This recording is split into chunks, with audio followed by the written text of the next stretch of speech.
Session 6 of Jesus is King. What does it mean to live in the kingdom of God?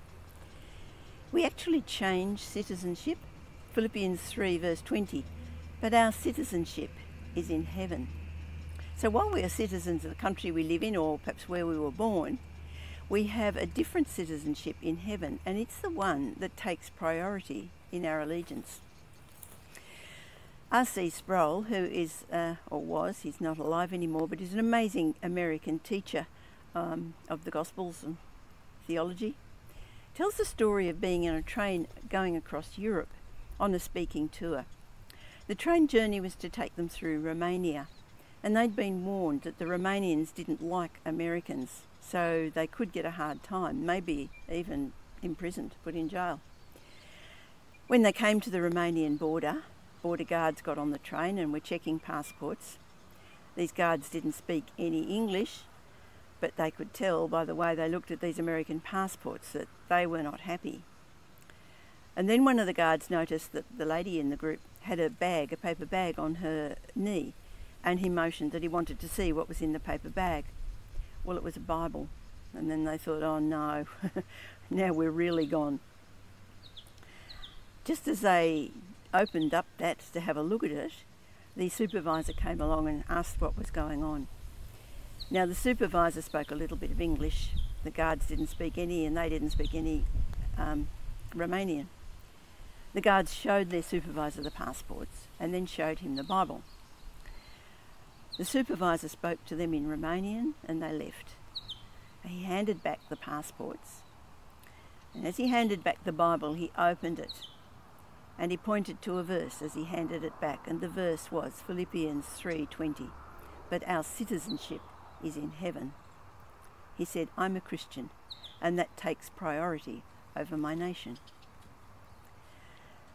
Belonging to God's kingdom is our priority. It also makes us ambassadors. Paul writes in 2 Corinthians 5:20, we are therefore ambassadors, as though God were making his appeal through us. So we represent the King in this world. The beginning of the next chapter, Paul says, as God's co-workers, we urge you not to receive God's grace in vain. We aren't just called to represent Jesus, we're called to work alongside him in his kingdom. We're each part of his big plan, and that plan is to bring his kingdom into fulfillment. And we can't play our part if we don't listen to what he wants of us and do as he says.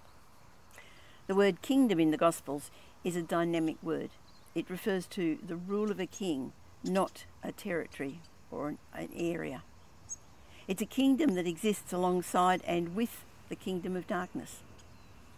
Matthew 13:25, there's a parable about a man who went out and planted weed, but in the night his enemy came and... the man went out and planted his wheat. In the night the enemy came and planted weed.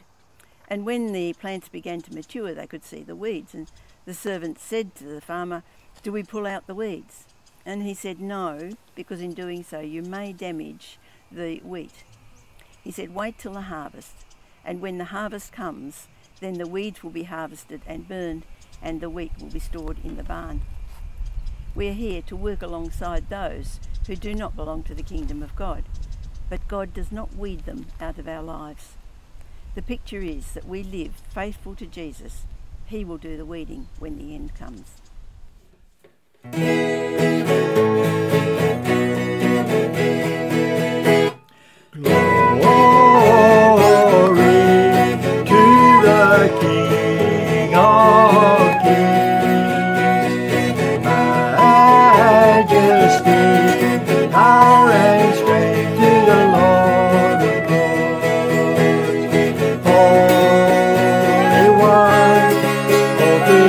Crowns you King of Kings.